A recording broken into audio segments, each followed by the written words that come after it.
Alhamdulillah, a lot of the time, some people they do misunderstand Islam. People sometimes feel, even within Islam, I mean, some of our leaders, they feel that, well, no, you cannot be talking about sexual relations. That, I mean, these are things that must not be spoken of in public.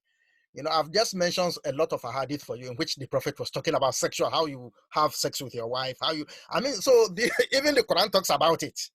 There are verses of the Quran that talks about it. So if the Quran talks about the Quran that we read in public, we read in prayers. If it talks about it, if the traditions of the Prophet talks about it, then there's no excuse not to talk about it within our community, because talking about it is the first step. So responsibilities, both guidance, parents, and community leaders have a responsibility.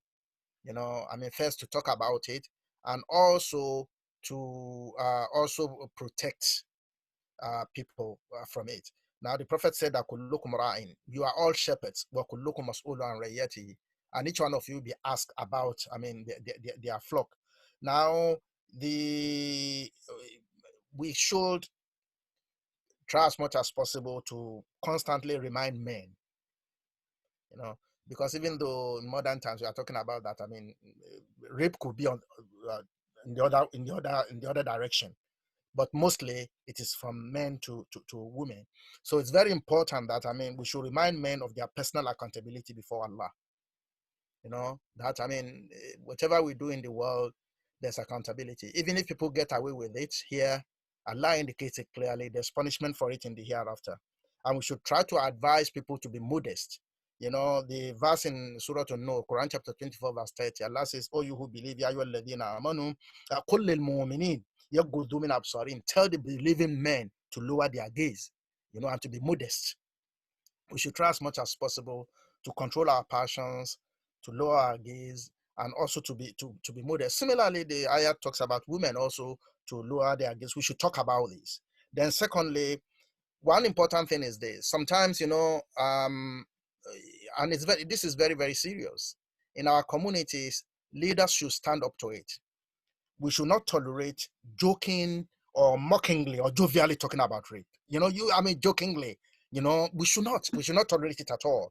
We should clamp that down. We should not tolerate it in our societies, whether it's children, whether even it's women themselves, or whether if people should not take it as a joke.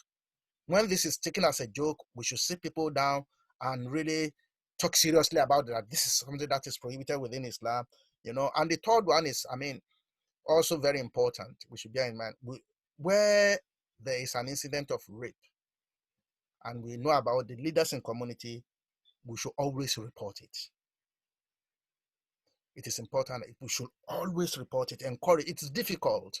Women, I mean, we may not be able to appreciate that, and this is why many women keep quiet about it. It's difficult because of the stigma, So we should always provide protection for the women and always report it and provide assistance for the victims, and we should speak about it more in our community. Parents should talk to their children, community leaders, imams, teachers. We should really talk about it all the time, and we should protect our children. So all these are very, very important, and we should take it seriously, and may Allah really protect us from this evil and protect our community. If there are any victims of rape out there, who I know, as we read, I know it can be very, very difficult, even though one may not be able to fit into their shoes. But the important thing is, as believers, particularly uh, the Muslims, they should know that, I mean, from an Islamic point of view, Allah, they should know sometimes people tend to blame themselves. That, why did I go there? Why did I wear this? Sometimes when you find yourself in a particular situation, you start to blame yourself that maybe I brought this upon myself. No, Islam does not look at it from, do not, put the blame on yourself, because this is a very heinous crime which uh, Islam prohibits. And when that type of thing happens, Allah is on your side, because you are the oppressed in that type of situation. And Allah is always with the oppressed, not with the oppressor.